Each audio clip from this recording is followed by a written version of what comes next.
10,286 Helium Mobile have been mined in the past month. That is actually just $37.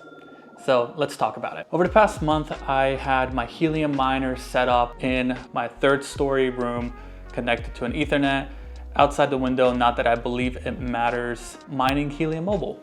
And I got 37 bucks out of it. And the miner cost me, I think, $160, maybe. I'll check, I'll put it up here. But is it worth it? To me, no. $160, I could probably put that somewhere else and make more money than $37. And I don't know how sustainable it is. And this is why.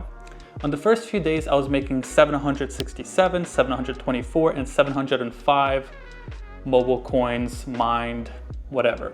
Yesterday, I made 490, and the day before, 489. If you can see where I'm going, over the course of the month, I've made substantially less coins, around 200, 300. It's still kind of sporadic, but substantially less coins, and the number seems to only be going down, not up.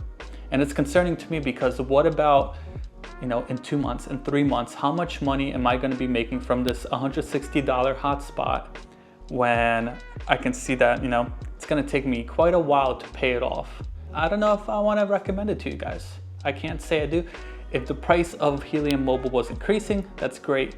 It doesn't look like it is. I mean, looking at the charts at least. So I'd love to hear what you guys think. I know a lot of people are saying this is an awesome project. This is the 2nd time that I'm trying out Helium, and it's been disappointing. So subscribe if you like this type of stuff. I just bought a Dymo miner, plugs into your car, and you can collect money or coins that way. So I'll be sure to make a review of that. But you guys have a great day. Take care. Bye.